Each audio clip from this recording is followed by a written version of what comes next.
یہ road to Jammu ہے۔ 1947 کو مہاجرین اسی راستے سے پاکستان کی حدود میں داخل ہوئے۔ پاکستان کی محبت سے سرشار ان مہاجرین میں میرے اکابرین بھی تھے۔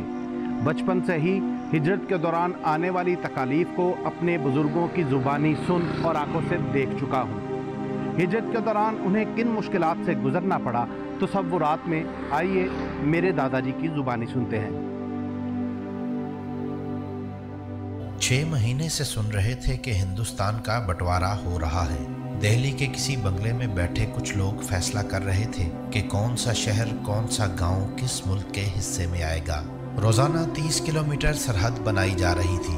ہمیں سمجھ نہیں آ رہی تھی کہ ہمارا گاؤں کس ملک کے حصے میں آئے گا، لیکن میرا دماغ کہتا تھا کہ اگر میرا گاؤں ہندوستان کے حصے میں آیا تو وہی پرانے کا پرانا رہ جائے گا، لیکن اگر نئے ملک کے حصے میں آیا تو یقیناً کچھ نہ کچھ تو نیا ضرور ہوگا۔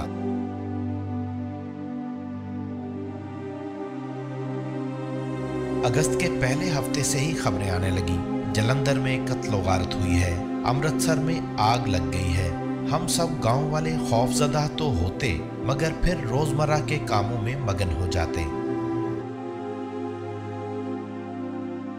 8 اگست کو دن ڈھلنے لگا تو میری اماں میرے پیچھے ہی پڑ گئی۔ کہنے لگی، شہاب دین جا ماسی کو یہ سامان دے آ، صبح تڑکے تڑکے نکل جانا۔ میں من کو مارے دل کو تسلی دے کر چل پڑا کہ چند میل کا سفر ہے، دیکھتے دیکھتے کٹ جائے گا۔ جب دور سے ماسی کا پنڈ رتووال نظر آیا تو میں نے تیز تیز قدم اٹھانا شروع کر دیے۔ مغرب کا وقت تو ہو چکا تھا، لیکن آج اذان کی آواز کیوں نہیں آ رہی تھی؟ جو ہی ماسی کے گاؤں کی گلی مڑا تو ایک نحیف سی آواز نے چونکا دیا، سب پاکستان چلے گئے، سب پاکستان چلے گئے، تم بھی پاکستان چلے جاؤ، تم سب پاکستان چلے جاؤ۔ میں بڑھاپے کی وجہ سے نہیں جا سکا، اس لیے تم سب پاکستان چلے جاؤ۔ یہ سننا تھا کہ میں فصلوں کھیتوں کو رونتا ہوا واپس اپنے گاؤں کی طرف بھاگا۔ چلتے چلتے رات تو گہری ہو چکی تھی، مگر راستے میں آنے والے گاؤں آگ کے شعلوں سے روشن تھے۔ میں سڑک سے ہٹ کر کسی کھیت میں گرا تو آنکھ لگ گئی۔ دن چڑھا تو ہر طرف خاموشی تھی۔ شہر میں تو کرفیو تھا، مگر رات بھر مرنے والوں کی لاشیں، لاشوں پر اڑتے پرندے، جلتی ہوئی دکانیں، یہ شہر کا منظر تھا۔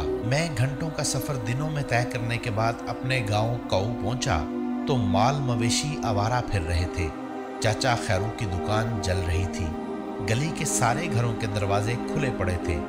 جب میں اپنے گھر میں داخل ہوا تو نتھو رام کو اپنے گھر میں دیکھا، جو کہہ رہا تھا، اس گھر پر تو میرا قبضہ ہو گیا، تجھے چھوڑ دیتا ہوں، جا پاکستان چلا جا، اب تم مسلمانوں کا میری دھرتی پر کوئی ٹھکانہ نہیں۔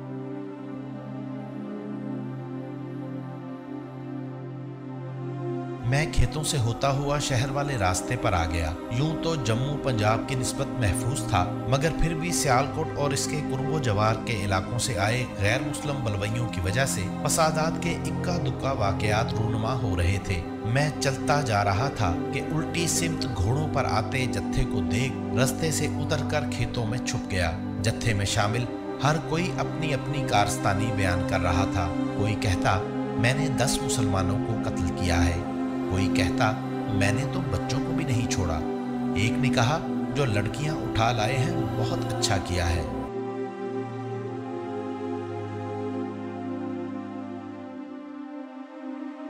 رات بھر بارش ہوئی، مگر میں چلتا رہا، گرتا سنبھلتا چھپتا چھپاتا چلتا رہا۔ جب دن نمودار ہوا تو میں جموں شہر میں تھا۔ انگریز سرکار کے ایک دروغہ نے کہا، تو کہاں پھرتا ہے، تجھے نہیں پتا شہر میں کرفیو لگا ہے؟ میں نے کہا، میں کاؤ گاؤں سے آیا ہوں، پاکستان اپنے گھر والوں کے پاس جانا چاہتا ہوں۔ دروغہ نے کہا، اسٹیشن چلا جا، وہاں سے ٹرین پاکستان جائے گی۔ میں ریلوے اسٹیشن پہنچا تو بہت سے مسلمانوں کو دیکھ کر کچھ حوصلہ ہوا۔ سب پاکستان جانا چاہتے تھے، لیکن میں دیوانوں کی طرح اپنے گھر والوں کو ڈھونڈ رہا تھا۔ مجھے در بدر پھرتا دیکھ میرے گاؤں کے چچا گامے نے بتایا کہ تیرے گھر والے پہلے قافلے سے پاکستان کی طرف جا چکے ہیں۔